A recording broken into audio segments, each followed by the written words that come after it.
શ્રી ગણેશાય નમઃ. જય શ્રી કૃષ્ણ બધાને. આજે આપણે એ વ્રત શિવવ્રત વ્રત કહીશું, કથા કહીશું, વ્રતની વિધિ કહીશું. તો વિડીયો પસંદ આવે તો સબસ્ક્રાઈબ કરવાનું ભૂલતા નહીં, જેથી આગળના વિડીયો તમને મળી રહે. વ્રતની વિધિ. આ વ્રત અષાઢ વદ 13થી શરૂ કરી અમાસ સુધી કરવાનું હોય છે. આ વ્રત કરનારે સ્ત્રીએ સવારે વહેલા ઉઠી નાઈ ધોઈને મંદિર લઈ જઈ માતાજીની પૂજા કરવી. ત્યારબાદ ફળાહાર કરો, રાત્રે જાગરણ કરી માતાજીને પ્રાર્થના ભજન કીર્તન કરવા. આમ 5 વર્ષ સુધી વ્રત કર્યા પછી ઉજવવું. એ માટે 5 કે 7 બ્રાહ્મણોને જમાડી યથાશક્તિ દાન આપવું. આ વ્રત કરવાથી પતિનું આયુષ્ય વધે છે, સુખ સમૃદ્ધિમાં વધારો થાય છે. કોઈ એક ગામમાં બ્રાહ્મણ અને બ્રાહ્મણી રહેતા હતા. બ્રાહ્મણ જ્ઞાની તથા સંતોષી હતો. જે કાંઈ મળે તેમાં સંતોષ માનતો હતો. તેમને કોઈ સંતાન ન હતું. આથી બ્રાહ્મણની અંજપો રહેતો. છેવટે બ્રાહ્મણ સંતાન પ્રાપ્તિ માટે જંગલમાં ભગવાન શંકરનું તપ કરવા ગયો. ત્યાં એક અવાવરુ મંદિરમાં બેસી તે તપ કરવા લાગ્યો. લાલ લગાડ 6 મહિના સુધી તેને કઠોર તપ કર્યું, છતાં ભગવાન શંકર પ્રસન્ન થયા. તે દરમિયાન એક પારઘી ત્યાં આવી ચડ્યો. તેને જય ભોલે કહીને ભગવાન શંકરની બકરાનો ભોગ ખવડાયો. પારઘીનું આવું અધમ કૃત્ય જોઈને ભગવાન શંકર ખળભળી ઉઠ્યા. છતાં તેમણે પોતાના મન પર કાબુ રાખતા પારઘીને કહ્યું, હે પારઘી, તારે શું જોઈએ છે? પ્રભુ, મારે 7 પુત્રો જોઈએ છે.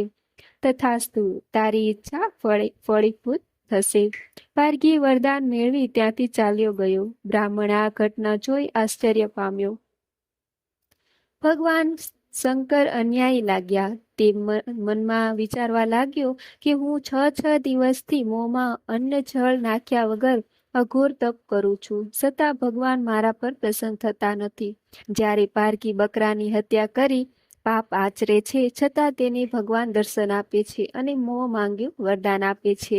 વાહ પ્રભુ, તારી લીલા વિચિત્ર છે. હવે તો તારા શિવલિંગ પર માથું પટકીને મરું તો જ તારી આંખો ઉઘડશે. એમ વિચારી તે માથું પટકાડવા જાય છે. ત્યાં ભગવાન શંકર પ્રગટ થઈ બોલ્યા, હે બ્રાહ્મણ, તારા થાનકે આવીને તું અપરાધ શા માટે કરે છે? બ્રાહ્મણે 2 હાથ જોડી કહ્યું, હે ભોળાનાથ, આપ તો દીનાનાથ છો. હું તમારી રોજ સેવા કરું છું. અત્યારે પણ આપની સમક્ષ અન્ન જળનો ત્યાગ કરી તપ કરું છું. છતાં તમે મારા પર પ્રસન્ન ના થતા પેલા પારઘીને ઘડીને 6ઠા ભાગમાં 7 દીકરા આપી દીધા અને મને એક પણ નહીં. ભગવાન શંકરે તેને શાંત પાડતા કહ્યું, તું આટલો બધો આકરો કેમ થાય છે? જો પેલો છાણનો પોદળો છે, એમાં કેટલા જીવડા ખદખદે છે. પારઘીને 7 છોકરા આપ્યા, પણ એને કોઈ અર્થ નથી. હું તને એક દીકરો આપીશ, પણ તે 32 લક્ષણો હશે. તેને તું સારી રીતે ભણાવી ગણાવી મોટો પંડિત બનાવશે. જ્યાં સુધી તે વિદ્યા અભ્યાસ ન કરી રહે ત્યાં સુધી તું તેને પરણાવતો નહીં. બ્રાહ્મણ તો આ સાંભળી ખુશ થઈ ગયો. તે પ્રભુને નમસ્કાર કરી પોતાને ઘેર આવી પહોંચ્યો. આ વાતને થોડા દિવસ થયા હશે ત્યાં બ્રાહ્મણી ગર્ભ રહ્યો. પૂરા 9 માસે તેને રાજાના કુંવર જેવો પુત્ર અવતર્યો. બ્રાહ્મણી આનંદના પાર ન રહ્યો. દિવસો મહિના પછી વર્ષ, એ સમય ઝડપથી પસાર થવા લાગ્યો. છોકરો મોટો થવા લાગ્યો. તેને પાઠશાળાએ ભણવા મૂક્યો. તે 12-13 વર્ષનો થયો ત્યાં તો તેના છોકરીના માંગા આવવા લાગ્યા. આ જોઈ બ્રાહ્મણી હરખાઈ ઉઠ્યા અને એમાંથી એક સારી છોકરી જોઈ પોતાના છોકરાને પરણાવી દીધો. છોકરાને પરણાવીને જાન પાછી ફરતી હતી ત્યાં અષાઢ માસની અંધારી રીતે અચાનક વરસાદ તૂટી પડ્યો. વરસાદના પાણીમાં બળદગાડા અટવાઈ પડ્યા. આથી જાનના માણસો ગાડામાંથી નીચે ઉતરી ચાલવા માંડ્યા. છોકરો પણ જાનૈયાઓની સાથે ચાલતો હતો. નવી વહુ પણ એમાં સામેલ હતી. સૌ કોઈ વાતો કરતા અંધારામાં એકબીજાનો હાથ ઝાલી માર્ગ કરતા આગળ વધી રહ્યા હતા. ત્યાં અચાનક ક્યાંથી એક સાપ આવી ચડ્યો અને છોકરાના પગે ડંખ મારી સડસડાટ ચાલ્યો ગયો. છોકરો કાળી ચીસ પાડી રસ્તા પર ઢળી પડ્યો. જોતજોતામાં ઝેર વ્યાપી ગયું. આથી તેનું શરીર લીલુંછમ થઈ ગયું. ઘડીના છઠ્ઠા ભાગમાં તે મૃત્યુને શરણે થઈ ગયો. જાનૈયાઓમાં રોકડ શરૂ થઈ ગઈ. બ્રાહ્મણ અને બ્રાહ્મણી હૈયા ફાટરુદન કરવા લાગ્યા. છેવટે બધાએ સમજાવીને તેમને માંડ શાંત રાખ્યા. અંધારામાં વધુ વાર રોકાવામાં જોખમ છે. વળી સબની વ્યવસ્થા કાલે સવારે કરશું. અત્યારે આપણે અહીંથી ચાલ્યા જઈએ. એમ સમજાવી બ્રાહ્મણ બ્રાહ્મણીને લઈ ત્યાંથી બધા ચાલ્યા ગયા. પણ વહુ સબ પાસે બેઠી રહી. બધાને તેને પોતાની સાથે આવવાની ઘણી વિનંતી કરી, પણ તે એકની બે ન થઈ. તે પોતાના પતિના શબને વાઘ સિંહ ફાડી ન ખાય તે માટે કોઈ સુરક્ષિત સ્થાનનો વિચાર કરતી ત્યાં જ બેસી રહી. જાનૈયાઓ તથા બ્રાહ્મણ બ્રાહ્મણી તેને એકલા મૂકીને ત્યાંથી ચાલી નીકળ્યા. થોડી વારે વહુ પોતાના પતિના શબને ખંભે ઉપાડી થોડે દૂર આવી મંદિરમાં પહોંચી. એ મંદિરમાં એ વ્રત જીવ્રતનું વ્રત હતું. તેને અંદર જઈ માના ચરણોમાં પતિનું શબ મૂકી બારણા વાસી દીધા. મધરાત થતા મા એ વ્રત જીવ્રત મંદિરમાં આવ્યા અને પોતાના મંદિરના દ્વાર બંધ જોઈને ગુસ્સે થઈ બોલ્યા, મારા મંદિરના દ્વાર કોણે બંધ કર્યા? જે હોય તે જલ્દી બારણા ખોલો, નહીતર હું શાપ આપીશ. આ સાંભળી અંદર બેઠેલી વહુ ગભરાઈ ગઈ. તેને જલ્દી ઉઠીને બારણા ખોલ્યા અને સામે જોયું તો સાક્ષાત માતાજી ઊભા હતા. માતાજીને જોઈ વહુએ તેમના પગમાં પડીને સર્વ હકીકત કહી સંભળાવી. માતાજીને તેના પર દયા આવી અને કહ્યું, જો તું મારું કહ્યું માનીશ તો હું તારા પતિને જીવનદાન આપીશ. વહુએ હા પાડી સંમતિ આપી. ત્યાં જ માની દયાથી પતિના શબે પાછું ફેરવ્યું. એટલી વારમાં મા મૂર્તિમાં સમાઈ ગઈ. થોડી વાર થઈ ત્યાં મા જીવ્રત પધાર્યા અને તેમને પણ પોતાનું કહ્યું માને એ શરતે એના પતિને થોડું જીવનદાન આપ્યું. આથી સબે બીજું પાસું ફેરવ્યું. રાત્રિનો ત્રીજો પહોર થતા જય માં આવ્યા અને તેમને પણ વહુએ પોતાનું કહ્યું માની હોય તો તેના પતિને સજીવન કરવાનું કહ્યું. વહુએ સંમતિ આપતા તેના પતિના શબના શ્વાસોશ્વાસ શરૂ થઈ ગયા. ચોથો પહોર થયો ત્યાં વિજયમાં આવ્યા અને તેમને જો વહુ પોતાનું કહ્યું માને તો પતિને સજીવન કરવાનું વચન આપ્યું. વહુએ હા કહી ત્યારે માએ તેના પતિના શબને પાણી છાંટ્યા. તેના પતિ આળસ મળીને ઊભો થયો. પોતાના સૌભાગ્યનાથને સજીવન થયેલો જોઈ વહુ ખુશ થઈ ગઈ.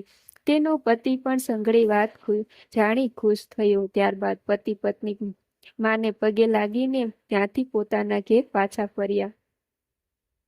આ વાતને 1 વર્ષ થયું હશે ત્યારે માતાજીની કૃપાથી વહુને એક પુત્ર અવતર્યો. રાત પડે એટલે એ વ્રતમાં આવ્યા અને વહુ પાસે પુત્ર માંગ્યો.